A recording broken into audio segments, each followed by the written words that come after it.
Isa lang naman siyang simpleng tao na namumuhay ng maayos at nagtatrabaho para sa kinabukasan ng kanyang pamilya.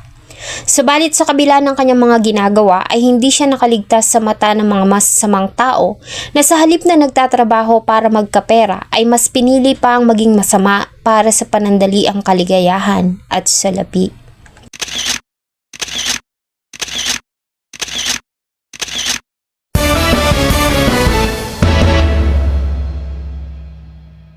February 1, 2026 ng alas 7 ng gabi, nang dalawang tao ang dumulog sa tanggapan ng kapulisan sa Bayumbong Police Station. Ayon sa report, ay may natagpuan silang wala ng buhay na katawan ng isang lalaki sa irrigation canal sa Barangay Kasat, Bayumbong, Nueva Vizcaya. Noon nga pong February 1, 2026 ay may dalawang individual na nag-report dito sa ating istasyon na may nakita doon sa somewhere in Barangay Kasat na lifeless body. Para kumpirmahin ang impormasyon ay agad na nagpadala ng mga tauhan ng Bayumbong PNP. Dinala sila ng mga saksi sa lubak-lubak na daan sa gitna ng taniman ng palay. Pagtapat nila sa dalawang puno ng akasya ay huminto ang sasakyan at sa di kalayuan ay nakumpirma nila ang report. Sa baba ng irrigation canal na yari sa semento ay naroon nakahandusay ang katawan ng isang lalaki. Nasa kalunos-lunos itong kalagayan at hindi makilala dahil sa tinamo nitong sugat sa kanyang ulo at mukha. Maliban sa katawan ay nakita din nila sa area ang isang tricycle na base sa itsura at papeles nito ay ginagamit sa pamamasada. Pumunta po yung ating mga kapulisan at na-confirm nga na may may lifeless body along with dong tricycle na nakita din doon. So immediately nag-ask kami ng support ng ating SOCO team, NBPPO. So nung na-process na yung nung area crimes, doon na natin na identify yung lifeless body sa pangalan ni J. Reyes Lopez. Ang nakalagay na address doon sa kanyang driver's license ay San Fermin, Cauayan City, Isabela. Habang ginagawa nila ang pag-iimbestiga sa crime scene na ilan pang mga ebidensya ang kanilang natagpuan. Tulad na lamang ng dalawang bato na may bahid pa ng dugo na siyang hinihinalang ginamit na murder weapon. Nakita din nila ang driver's license na may larawan ng biktima at dito ay nakilala nila ang lalaki. Ang biktima ay kinilalang ang 48 years old na si J. Reyes Lopez na residente ng Solano, Nueva Vizcaya. Bagamat ang address na nakalagay sa kanyang driver's license ay San Fermin, Cauayan City, Isabela. Sa ginawa nilang background check, napag-alaman nila na si J ay naninirahan sa Solano. Nagmula si J sa isang simpleng pamilya at dahil sa hirap ng buhay ay hindi na ito nakapagtapos ng pag-aaral. Sa kabila nito ay hindi naging hadlang ito para sa pagnanais ni Jay na mabigyan ng magandang buhay ang kanyang pamilya, lalo na sa kanyang anak.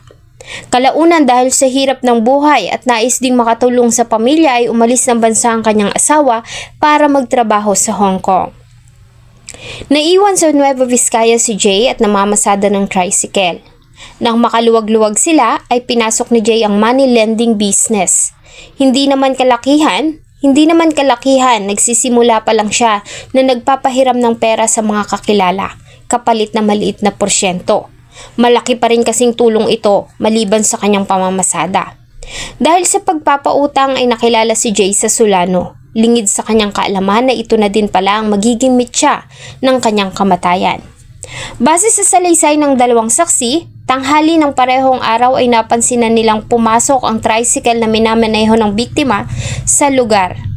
Sakay nito ang isang babaeng pasahero. Maliban sa kanila ay napansin din nila ang pagsunod ng isang lalaki na sakay ng rusing motor na kulay itim. Nakasuot ito ng kulay abong jacket, itim na bonnet at sombrero. Mula nang pumasok sa nasabing Pede Road ay hindi na nila ito napansin pang dumaan ulit pabalik. Nang magawi sila sa area ay nagulat na lamang sila nang makita ang dugo ang katawan ng biktima. Ang lugar kung saan nakita ang katawan ng biktima ay malayo sa mga kabahayan at nasa gitna ng bukid. Bagamat malimit tambayan ang lugar ng mga nagde-date na magkasintahan dahil sa tahimik ang area at maganda ang tanawin ng luntiang mga palay kasabay ng malamig na pagsimoy ng hangin. Sa resulta ng autopsy, lumalabas na nagtamo ng malubhang sugat sa ulo at mukha ang biktima na siyang naging sanhi ng agaran nitong kamatayan. Nawawala din ang pera ng biktima kaya naman una nang tinitignang motibo ng kapulisan ay ang pagnanakaw. Nagsimula ang investigasyon sa paradahan ng tricycle kung saan pumipila ang biktima. Nalaman nila na ng araw na iyon ay may sumakay na babae dito na nagpahatid sa kanya sa barangay Kasat. Ang babae ay kinilala lamang sa alias na Inday. Kilala sa lugar ang babae at hindi na rin naman bago sa mga pulis dahil sa dati na itong nakulong sa kaso ng pagnanakaw. Agad na nagsagawa ng manhunt operation ng bayumbong PNP. Maliban kay Inday ay napabilang din sa tinuring nilang person of interest ang karelasyon nito na si alias Mon, isang tricycle driver at kasamahan din ni Jay sa Toda. Subalit hindi nila ito matagpuan. February 7, 2026, ang hinahanap nilang tricycle driver na si alias Mon ay kusang loob na sumuko sa kanilang tanggapan. Sa kanyang pagsuko ay tuluyan ng magkakaroon ng linaw ang nangyari kay Jay. Sa sinumpaang salaysay nito, ayon sa kanya ay planado ang ginawa nilang krimen. Ang lahat ng ito ay pinagplanuhan ng kanyang karelasyon na si Inday. Alam kasi nila na may pera si Jay dahil sa negosyo nito na money lending. Kaya naman ito ang kanilang naging target. Mula sa Solano ay sumakay si Inday sa tricycle ni Jay bagamat hindi pa ito ang nakapila ay nagpumilit si Inday na ito ang maghatid sa kanya. Mula sa paradahan ay nagpahatid si Inday sa barangay Kasat. Nang malapit na sa destinasyon si Inday ay tinawagan siya nito hudyat na dapat na niyang sumunod sakay ng kanyang motorsiklo. Pagdating sa lugar ay bumaba si Inday, huminto na rin siya at bumaba ng motorsiklo. Dito na niya hinablot sa damit ang biktima. Ang plano nila ay hold upin lamang nila ito. Nanlaban ang biktima at nagpangbonus sila ang dalawa. Nang matansya nila na matatalo na siya ng biktima ay dito na dumampot si Inday ng bato na hinampas nito sa ulo ni Jade. Ayon kay alias Mon ay pinukpok ni Inday ng maraming beses sa ulo ang biktima hanggang sa tuluyan na itong humandusay at mawala ng malay.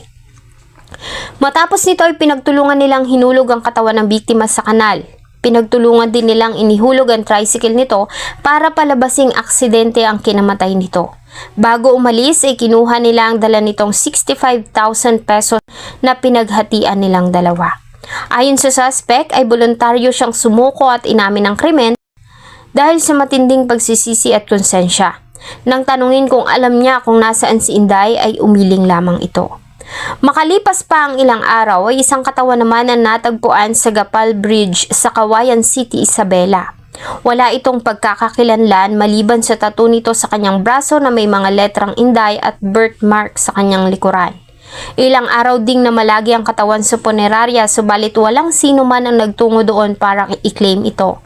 May report na nagsasabing ito na nga ang babaeng hinahanap ng mga pulis na suspect sa pagpatay kay Jay.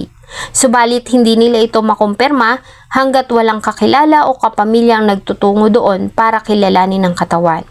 Ganun pa man ang suspect na si alias Mon ay nasa pangangalaga na ng bayumbong PNP at nahaharap sa patong-patong na kaso ng pagnanakaw at pagpatay.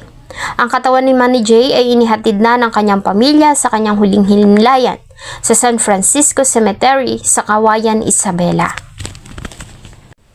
Maraming salamat po sa inyong patuloy na pagtangkilik ng atin pong mga videos. Huwag niyo pong kalimutang mag-iwan ng inyong saloobin at suggestion sa atin pong comment section.